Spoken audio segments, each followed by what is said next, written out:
자, 황기식의 국제시장 한 주간의 국제뉴스 정리해드리겠습니다. 동아대 국제전문대학원 황기식 교수와 함께합니다. 어서 오십시오. 어서 오십시오. 안녕하십니까. 자, 이번 주 우크라이나 독립기념이라고 전쟁 6개월째 되는 날이랑 딱 겹친다고요. 그러면서 이제 긴장이 고조되고 있다. 그렇습니다. 네. 이번 주 잘 지켜봐야 될 것 같습니다. 이번 주 24일 수요일이니까 네. 우크라이나가 소련으로부터 독립한 지 31주년 되는 기념일이거든요. 그런데 그날이 하필이면 또 정확하게 전쟁 개시한 2월 6개월입니다. 24일. 예. 2월 24일 날 침공을 그렇죠. 시작했으니까 그래서 이번 주가 아마 그 전쟁의 변곡점이 될 것 같다라는 그런 예상들이 많이 있습니다. 지금 한 6개월쯤 되니까 전쟁이 약간 전면전이라기보다는 좀 국지전 현상을 띠고 있지 그렇죠. 않습니까? 남부하고 동부 전선에 집중되어 있는 예, 예. 그런 건데 다시 전면전으로 확대되는 거 아니냐라는 그런 예상들이 나오고 있습니다. 그 예상의 이유는 세 가지입니다. 첫 번째는 네네. 크림반도예요.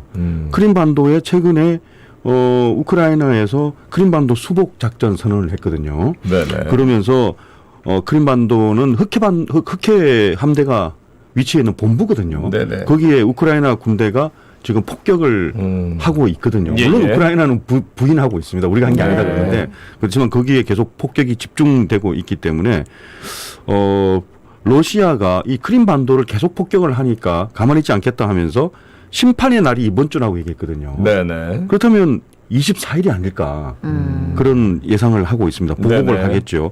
그리고 젤렌스키 우크라이나 대통령도 이번 주가 러시아가 악랄하게 다시 대규모 공습할 가능성이 있다.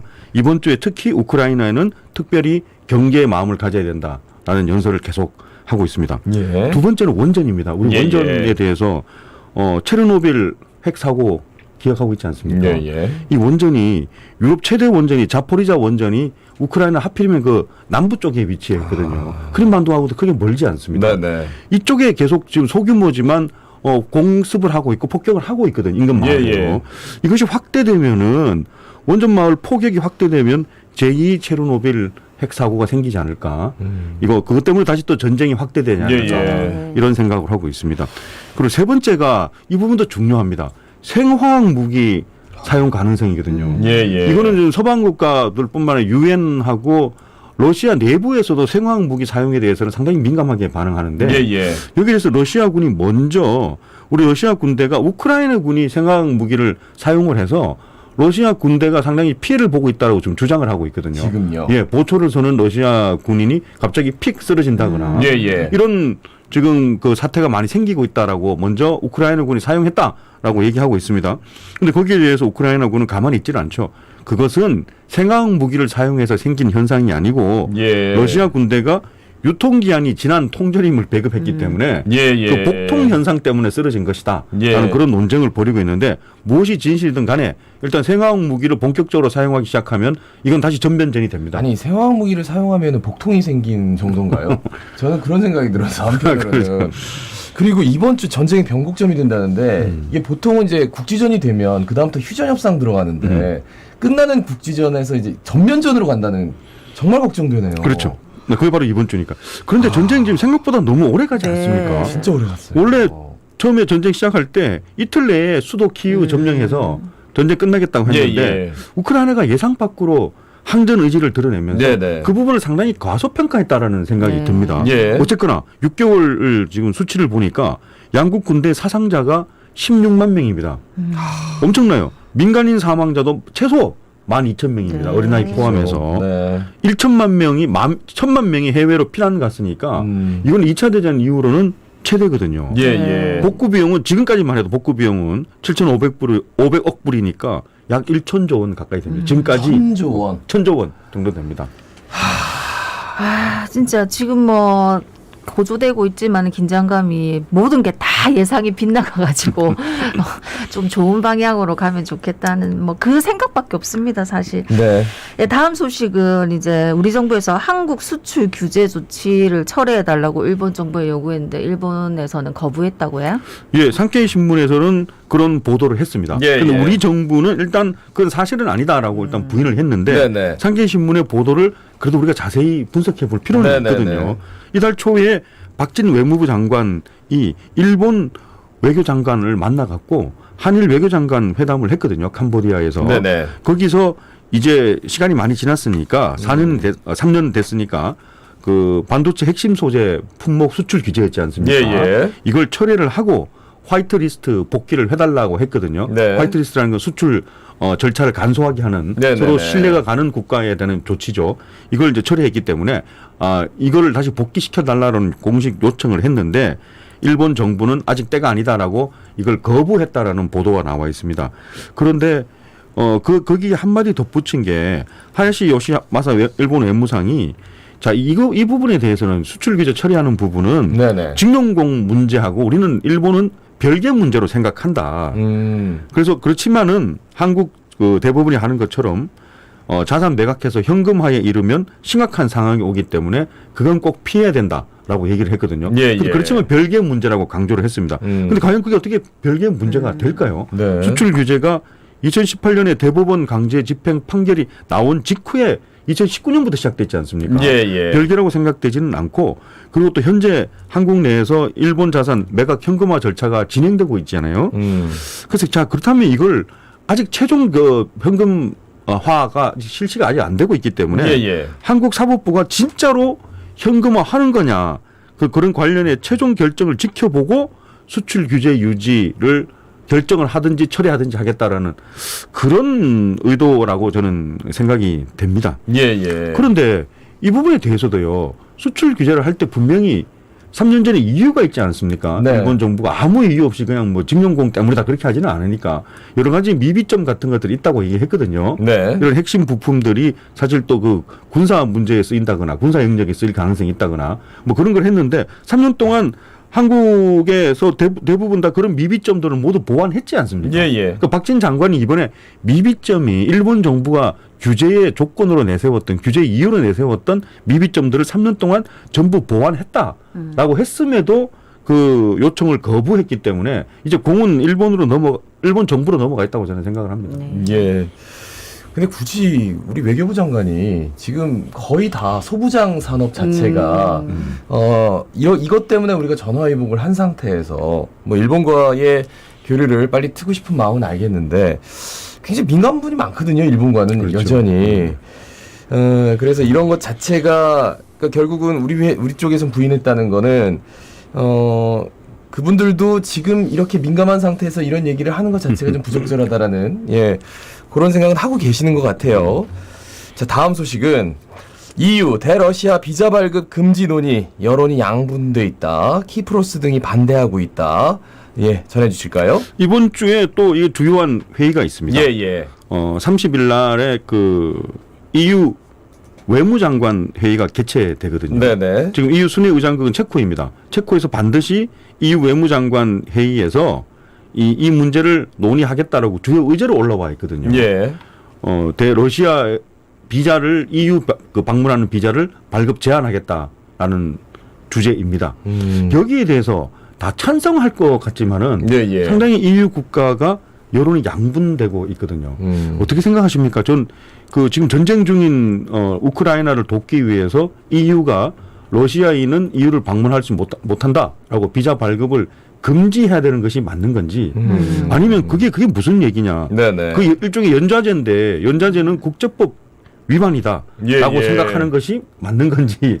그래서 우리 생각도 좀 나뉠 수 있지만 EU의 27개 국가도 생각이 나뉘어요. 그래서 발틱 국가들, 에스토니아, 라트비아, 리투아니아 같은 러시아 인접 그 국경을 접하고 있는 국가들은 네네. 그게 맞다. 러시아 사람들이 EU를 방문 못하도록 비자를 발급을 금지하는 것이 맞다라고 오히려 생각이 근처에 있는 나라들이 찬성하고 있고 러시아로부터 안보 위협을 좀 받고 있는 나라들 네네네. 찬성하고 있고 독일이나 이제 키프로스, 그리스 같은 러시아인들의 주요 휴가철 관광지에 타겟이 되는 그런 나라들은 네네.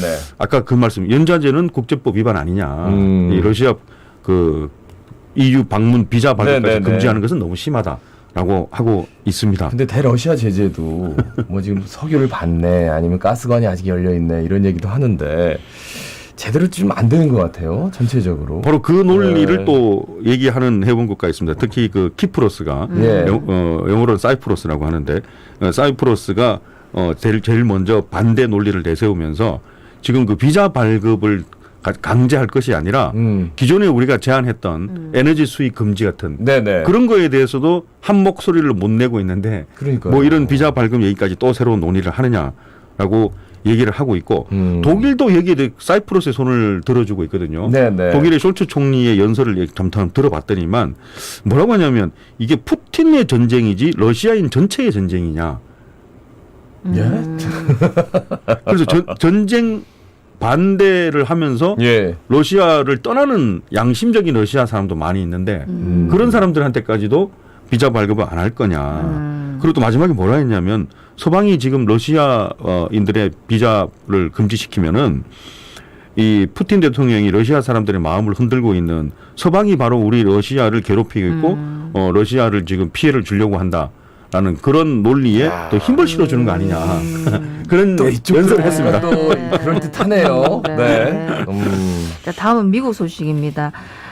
바이든 대통령 공급망 전략을 펼쳤는데 그 효과인지 이제 미국 기업들이 유턴하고 있고 미국 내 해외 기업 투자도 증가하고 있다고요?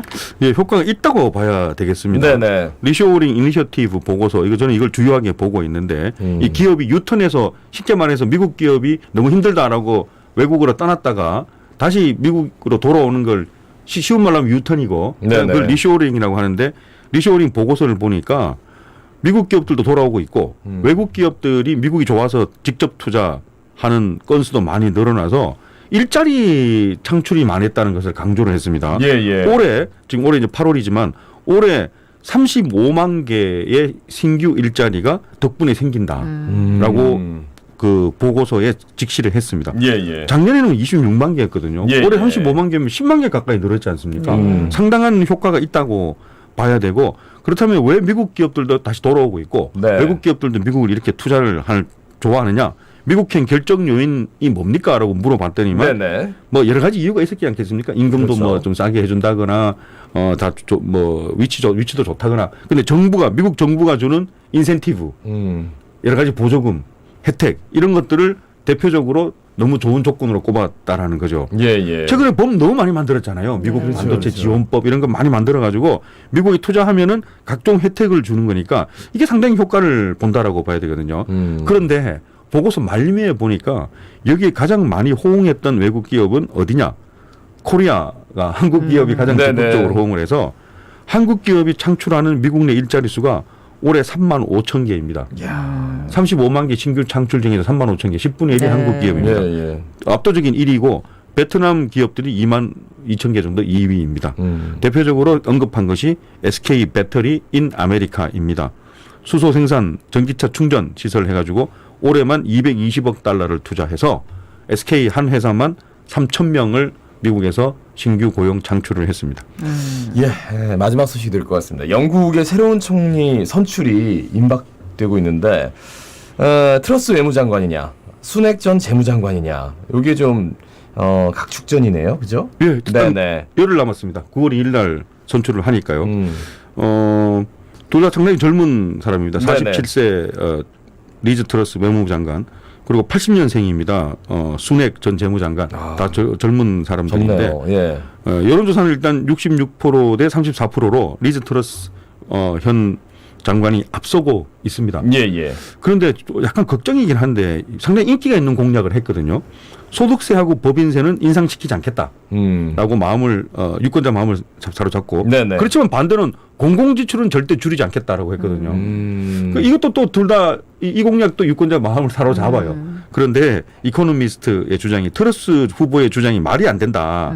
이게 말이 되느냐 두 공약이 충돌한다라는 그런 우려 사항도 있습니다. 어쨌거나 9월 2일 날 트러스 장관이냐 수넥 전 재무장관이냐 둘 중에 한 사람이 선출되는데 이건 아셔야 되는 게 내각제라서 국민들이 투표하지 않습니다. 그렇죠. 유권자 0.3% 보수 당원들이 투표를 해서 1등하는 사람이 다음 총리로 선출됩니다. 예, 0.4%니까 약 16만 명 정도의 보수당 당원들이 투표를 하게 됩니다. 예. 그러니까요. 16만 명이 보수당원이 투표를 해서 이제 총리를 정하면 그분이 이제 모든 걸 다 대소사를 관장하는 거잖아요. 그죠? 그런데 그게 뭐 굉장히 오랫동안 정착해온 또 예. 제도기 때문에 그죠? 자, 영국의 새로운 총리 선출 임박 트러스 외무장관이냐 순핵 전 재무장관이냐 여기까지 말씀 듣겠습니다. 고맙습니다. 고맙습니다. 감사합니다. 동아대 국제전문대학원 황식 교수였습니다. 예, 오늘 에너지의 날이라고 아까 저희가 소개도 드렸는데 오늘 날씨가 조금 덥더라도